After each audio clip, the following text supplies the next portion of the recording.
Hey folks, so this is the third installment in a series of videos that I've made called Year One,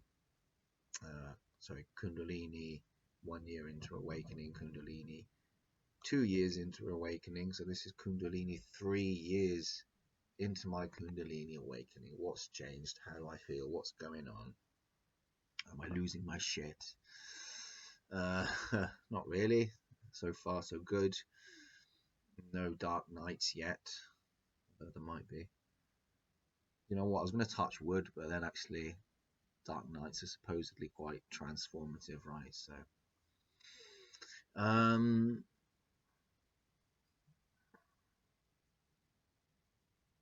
well, the one thing that continues to happen is the knot cracking, constant, ongoing, intense, um, dramatic knot cracking, just really dramatic.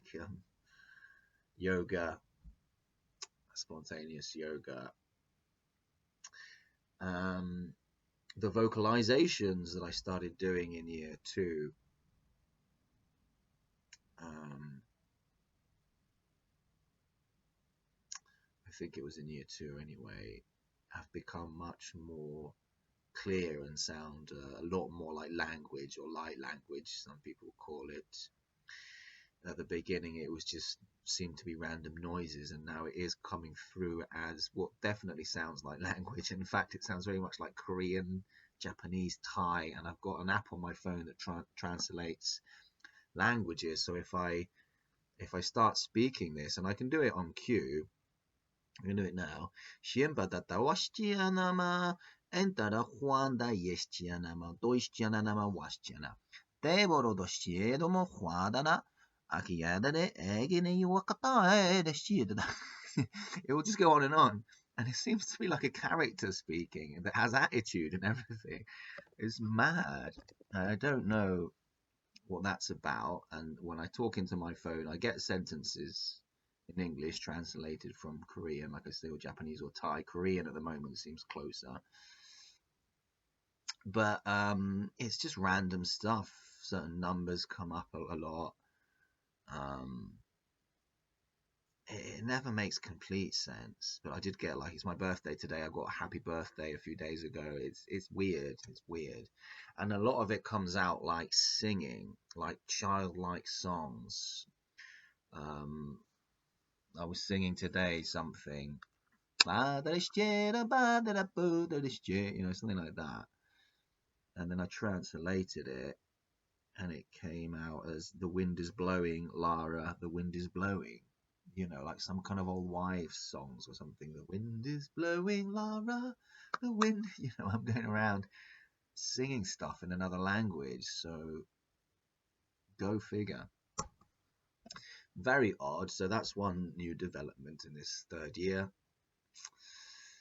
And I think as these, and I just can't believe how many knots there are, how much knotted up energy there is in the body. I just cannot understand where it comes from. I mean, it does make you believe in past lives, because these knots, can that be all from this life? Like, what have I been doing? You know, you know, what have I been doing to create this mess? So it does make you believe in, well, it must be from other life. I mean, there's been a lot of, I guess, trauma and fear and stuff in my life, but I can't account for all these knots. Surely, I don't know. I don't know. But all I know is that this Kundalini energy, she comes in with bazookas and hammers, and she's just going for it, you know.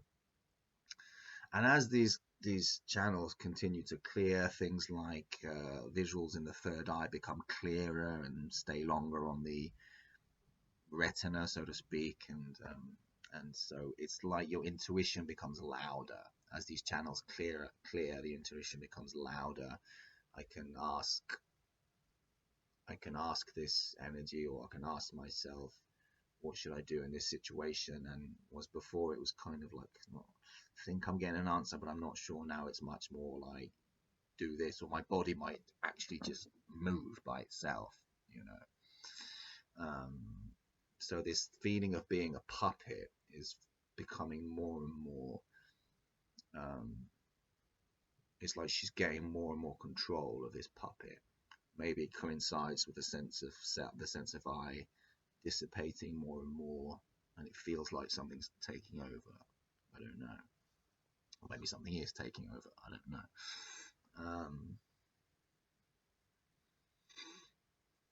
And yeah, the light language, you can draw it as well. Like I started drawing just like a pen on paper. And as I speak, I'll go like rabatabadaya, and I'll make, there's lots of spirals within spirals. Sometimes quite beautiful drawings, sometimes just, but yeah, the main theme there is a spiral within a spiral within a spiral within a spiral. And once the spiral gets to a sort of tiny level of magnification where it can't get any smaller, it will sort of branch another spiral. And yeah, it's weird. But I speak as I do it, and when I see other people's light language drawings, I start speaking light language and looking at certain points at the drawing, going like, and now recently I started doing that even on patterns. Like I'll see a pattern, or like today I was looking at a map of London and I just started reading it as if it was light language or code, just kind of going up and down and making sounds. Don't understand any of it. If anyone knows, if anyone has these experiences and has anything to offer in terms of what could be going on, I'm always open to suggestions. What else? Yeah, more of a sense of peace and groundedness. I think in this third year, I've just harnessed this ability to sort of bring energy down from a scattered mind and just kind of be more present and just sense that presence more fully. You know, some people call that consciousness, and not we know what it is. It just feels like energy, but then it's just like bringing it down and all the way down to the root, and just and that energy is very transformative. And then the main event this year has been this heart opening, the heart beginning to open, energy coming through the heart space, and that was very emotional as it was happening. And then since then, it's like I've reconnected with my heart, almost as if it was a long lost friend or a child that had been crying and that I had been neglecting. So as this energy kind of goes into the body, these areas that have been unattended to start to be recognized. And yeah, this whole process for me just feels like I was walking around like this without knowing it, and it's just this kind of everything's just uncontracting, and that includes the heart and the gut. And I think that's what people mean when they have a chakra opening. I presume the chakras are all open already. It's just that there's contraction all around them. So as it uncontracts, suddenly, everything starts to eventually do that, is my guess. Seeing how things are going right now, I imagine that's the way it works. We're just all knotted up, I guess, through trauma.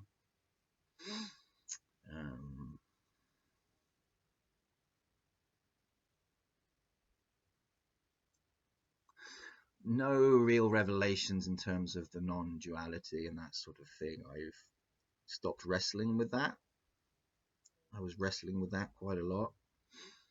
Now it's something that I enjoy listening to. Certain speakers, there's a couple of speakers that live really close to me in North London, and they do talks. So I went to see them one time, and we're all on a sort of WhatsApp group, and I kind of dip in and out, but it's lost that kind of.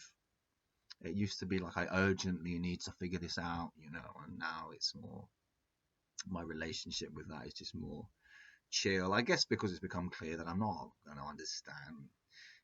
If it becomes clear, it will be clear, and if it's not, it's not. It's not something that I'm in control of. I tried. I tried to, yeah. Anyway, so that, but I still listen to that radical message. But I dip in and out.